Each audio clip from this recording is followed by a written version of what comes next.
Don't be spooked by low volume this weekend and price action being soft, because we got crypto week coming up on the 14th. We're also going to talk about a major hack of traditional finance, but then they use crypto to launder the money. Ripple XRP fans got some good news because a big player is doing some tokenization.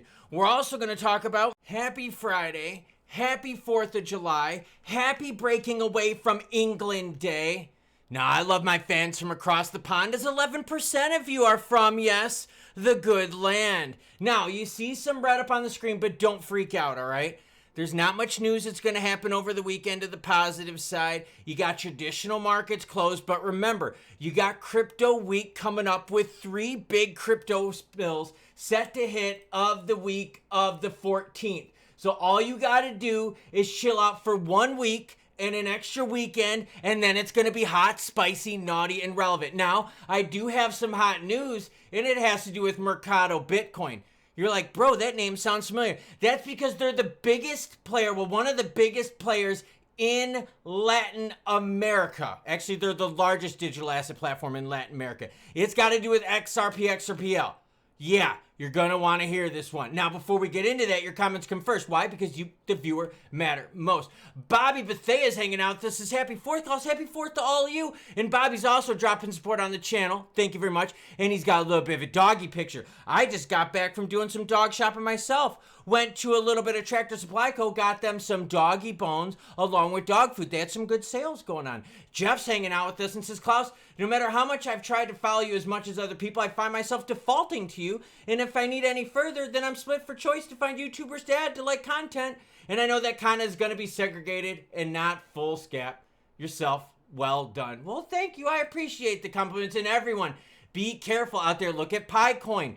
New lows. Look at ZEBEC. Melting faces, no. But going way, way down. Down 42% in 1 month. Losing support. Pump and dump. Sure seems like it. Bitcoin's in at 107,491. ETH is 2480. But look at ADA, SWI, Doge, Meme, ICP, Arbitrum. It's all deep in the red.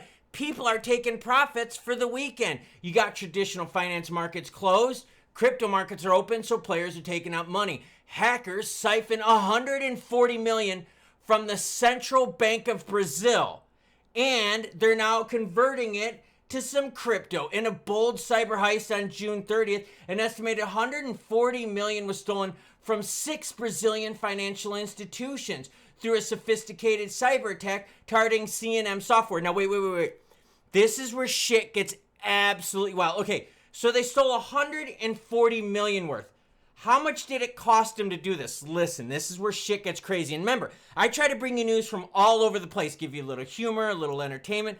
Hackers reportedly paid a CNM software employee just $2,700 for their corporate login credentials. Armed with those, they deployed social engineering techniques to access the central bank service infrastructure. This allowed them to siphon funds from the reserve account of 6 institutions, including Banco BMF. Upon discovery, the Central Bank of Brazil swiftly instructed the server to cut its connections. Since then, they are now starting to launder the money through crypto. Oh, baby. Oh, baby. So even traditional finance things aren't impervious to attacks. Just thought I would share this with you because you know what? For a mere $2,700, central bank information can be purchased and scammed. Now, Bitcoin treasuries are like bubbles. Oh, this is an interesting op here. Now, by the way, everything you're seeing in this video and all the other ones are linked down below. And then we start talking about the juicy $200 million tokenization to the XBXBL system. The Bitcoin treasury bubble thing, here's the problem we got, okay? A lot of players that have been getting into BTC Strategic Reserve, they've been buying BTC above 100,000. Now, it's not really that big of a deal as long as BTC stays above 100,000. But the thing you have to really look at is all these companies that are buying BTC, do they have enough cash to weather the storm of a sell-off? Here's the thing. It's one thing if BTC dips to, say, 90,000 for a week. Not a big deal. But if BTC stays below like certain levels for a while, say a couple months, that's a problem. Because see, if companies don't have a lot of cash to weather the storm, They're then forced to sell BTC at a loss to refund their operations, right? To have operating cash. The issue we got is the majority of these players that have been getting into these strategic reserves bought over 100,000. If that lasts for more than, say, 3 months at a time, where you're at, say, BTC of 90,000, then they're screwed. The problem we got, though, the majority of companies that are doing this, they're leveraging so much future debt that they need BTC to stay way, way north of 100,000 in order to not only beat the debt, but the interest accrued on that debt. So, BTC treasury bubbles, yeah, especially when the majority of them are buying at the tip. You have to think about that, right? These companies have not been buying BTC on the dip. They've been buying at the tip. Bubble, I believe so. Black swan event, well, if USDT were to crash, big problem. BTC were to crash, big problem. Enough to take down the entire market? You bet your butt. Mercado Bitcoin to bring 200 million in tokenized assets to the XRP ledger. This is good for notoriety. It's good to keep XRPL in the news, and it's good for trust. And with trust comes money. Mercado Bitcoin, the largest digital asset platform in Latin America, is set to tokenize over 200 million worth of regulated financial assets on XRPL, a move that can bridge traditional finance with blockchain. The initiative will bring regulated fixed income and equity income instruments on chain. Oh, okay, I like this. To date, Mercado Bitcoin has successfully tokenized over 1 billion in real-world assets. Whoa, that is really impressive. Moreover, this initiative is supported by Ripple, a primary contributor to XRPL, the key player in the enterprise blockchain solution. That is extremely important. Mercado Bitcoin's decision to deploy on XRPL stems from its unmatched speed, security, and low transaction speed. Besides, the network is trusted by over 70 central banks. Very important here. Now, will this help out price action? No. Like I said, it's good to keep you relevant in the news. It's good for trust and so forth. It's good for tokenization stuff, right? For XRPL building. But what you really need for XRPL building to get juicy is lower rates from Jerome Powell, which we're not going to get that anytime soon. Now, that being said, overall in the crypto market, we're running into some massive problems. Picoin holders, guess what? This is the lowest you've been ever. I mean, ever. What about ZBCN holders, ZEBEC network? Yeah, pumperoni, dumperoni. This thing is falling fast. You look at the candlesticks of this, and this is scary AF. Look at this. You are now erasing your action all the way back here to the 24th of May. And what you're noticing is none of the news right now coming from ZEBEC is keeping the price elevated. None of the partnership news, none of that is working anymore, and you are seeing a constant sell-off. Over-promising and under-delivering? Sure sounds like it. Overall, crypto volume right now is definitely starting to shrink, down 21% to 98 billion over the last 24 hours. Altcoin season still soft, 23 out of 100. Specifically, XRP price volume down 46%.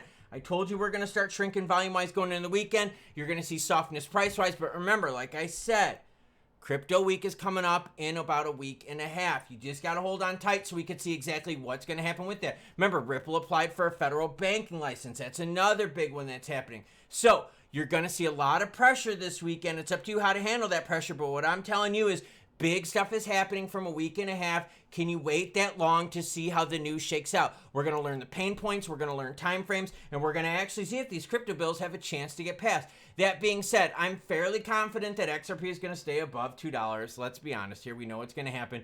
Zoom out to the 1 year chart. We've got plenty of support above $2.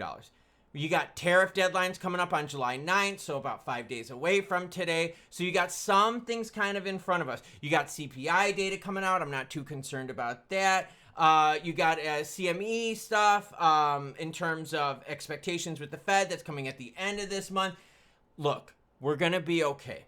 All right? Just don't freak out too much. Don't freak out on the red on the heat map.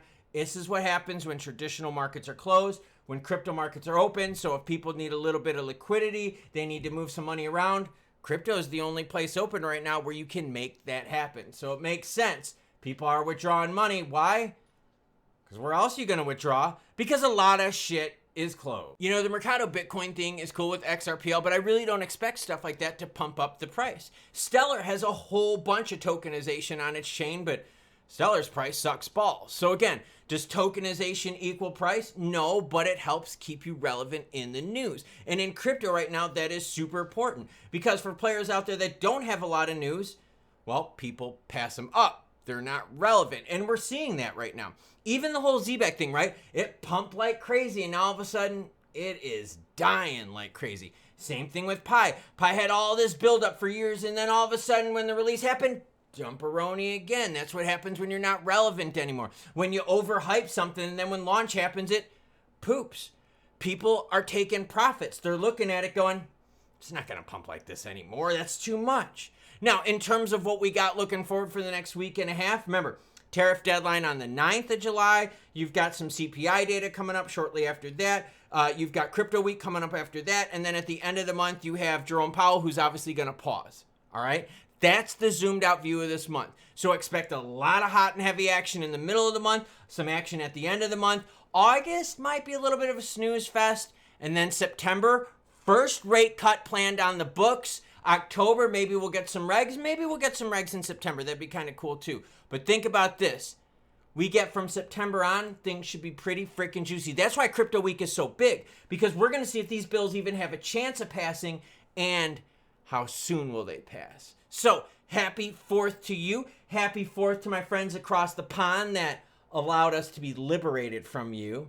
No taxation without representation. Don't worry, my British friends. We're still getting taxed to death out here. And yeah, well, we don't really have much representation because trust me, a lot of us here in Los Estados Unidos want certain things and our politicians sure as shit aren't doing it for us. So we're really not doing much better. So thank you to everyone for your support. Have a happy 4th.